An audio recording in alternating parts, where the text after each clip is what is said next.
Welcome back to வடுகை 360 channel. இவன் உங்கள் எல்பின். களம் 2024 வீகம் இன்னைக்கு பார்க்க போறோம். அரசியல் வீகம். சிறுத்தையின் அடுத்த பாய்ச்சல். வீழப்போவது காஞ்சிபுரமாம் நாகப்பட்டினமா? வாங்க விரிவாக பார்க்கலாம்.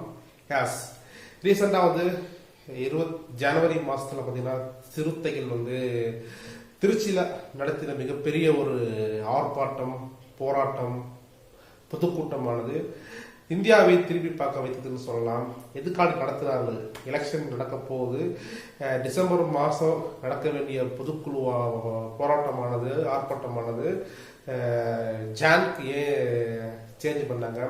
அதுவும் பர்டிகுலர் 26ஆம் தேதி ஏன் திருச்சியில நடத்தினாங்க அப்படின்னு ஏகப்பட்ட கேள்விகள் இருந்த தருவாயில ஏனென்றால் ஏப்ரல் மே ஜூன்ல இந்த 3 மாசத்துல எப்ப வேணாலும் பார்லிமெண்ட் எலெக்ஷன் வரலாம்.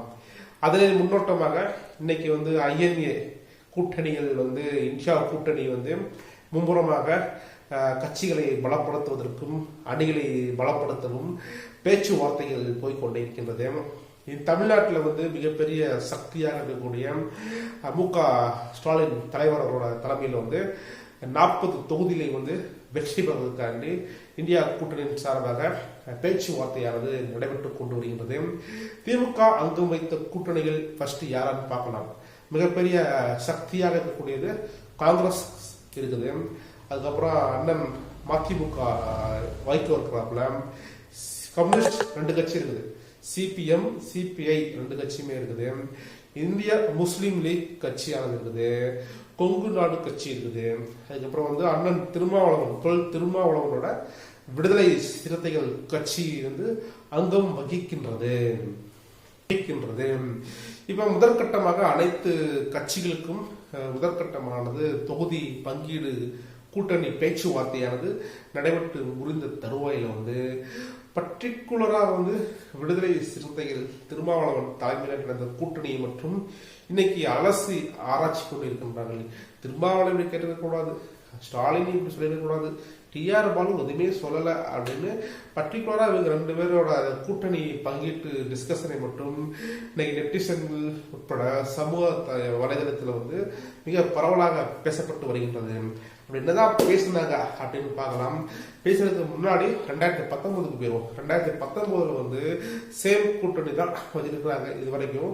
அதனால DMK என்ன ஒரு ஸ்டாண்ட் இருக்கு பார்த்தீங்கன்னா, 2019 என்ன தொகுதி பங்கீடு செய்யப்பட்டதோ அதுவே அனைத்து கட்சிகளுக்கும் பகிர்ந்தளிக்கப்படும் என்று ஸ்டாலின் அவர்கள் சொல்றாப்ல.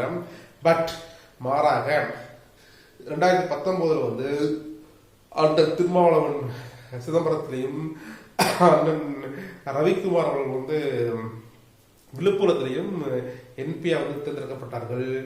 இன்னைக்கு நேற்று நடந்த கூட்டணியில் பார்த்தீங்கன்னா திருமாவளவன், ரவிக்குமார் மற்றும் விடுதலை திருச்சி கட்சியின் சிந்தனை செல்வன் போன்ற முன்னணி தலைவர்கள் கலந்து கொண்டார்கள். DMK தலைமையில் பார்த்தீங்கன்னா பாலு, பெரியசாமி, ராசா, பொன்முடி போன்ற தலைவர்கள் கலந்து கொண்டார்கள். கிட்டத்தட்ட ஒரு 1 hour டிஸ்கஷன் போச்சு. அதில் தலைவர் திருமாவளவன் சொன்ன ஒரு கேட்ட தொகுதி சீட்டானது 3+1. அது என்ன 3+1 கேட்கலாம். 3 தனி தொகுதியிலையும் 1 பொது தொகுதியிலையும் ஜெயிக்கணும் அப்படின்னு கேட்கிறாங்க. ஏன் அந்த 1 பொது தொகுதின்னு கேட்டீங்கன்னா, பிஜேபியை பழி வாங்குவதற்காகவும் பிஜேபியை தடுத்து நிறுத்துவதற்காகவும் ஒரு தொகுதியாவது பொது தொகுதியில் நின்று தனி சின்னத்தில் விடுதலை சிறுத்தைகள் ஜெயிக்கணும். அதனால 4 தொகுதிகள் கேட்கப்பட்டுள்ளது. அதில் கண்டிப்பா தலைவர் மு.க. ஸ்டாலின் அவர்கள் 3 தொகுதியாவது கொடுப்பார் அப்படின்னு திருமாவளவன் அவர்கள் பேட்டி கொடுத்திருக்கிறாப்ல. அந்த 3 தொகுதி ஏற்கனவே சிதம்பரம் ஓகே கொடுத்தாச்சு, விழுப்புரமும் ஓகே கொடுத்துருவாங்க. 2 தொகுதி கன்ஃபார்ம். சிதம்பரம், விழுப்புரம் 2 தொகுதி கன்ஃபார்ம். 3வது தொகுதி 4வது தொகுதி கொடுக்க முடியாது. ஓகே, நான் 3 தான் கொடுப்பேன் அப்படின்னு வந்தால் இந்த 3வது தொகுதி எந்த தொகுதின்னு பார்த்தீங்கன்னா, 1 நாகப்பட்டினம், அது கம்யூனிஸ்ட் கட்சியோட கையில் இருக்குது. 2வது காஞ்சிபுரம்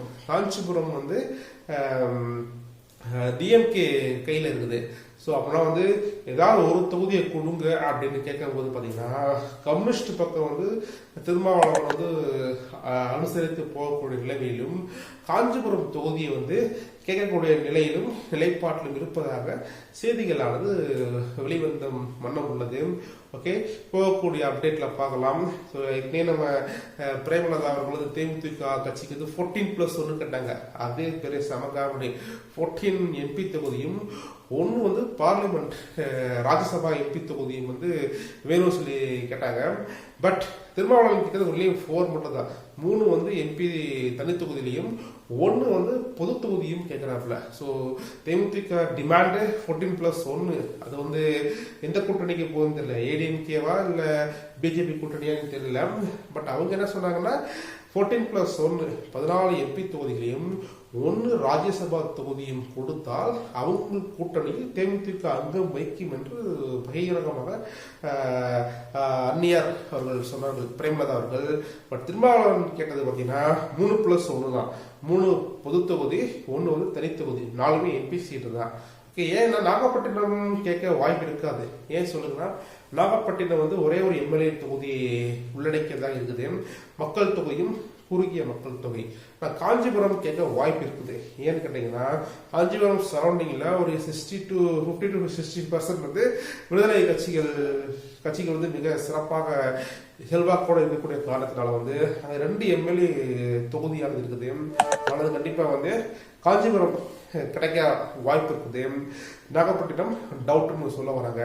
எது எப்படியோ செகண்ட் மீட்டிங்ல வந்து சிட்டிங்ல வந்து கண்டிப்பா தெரியும் எந்த தொகுதி யாருக்கு போகுது, எவ்வளவு எந்த தொகுதி யார் நிக்க போறாங்கன்னு செகண்ட் ரவுண்ட் டிஸ்கஷன்லாம் கண்டிப்பா தெரியும் என்று மு.க. ஸ்டாலின் அவர்கள் வந்து அறிக்கையானது வெளியிடப்பட்டுள்ளது.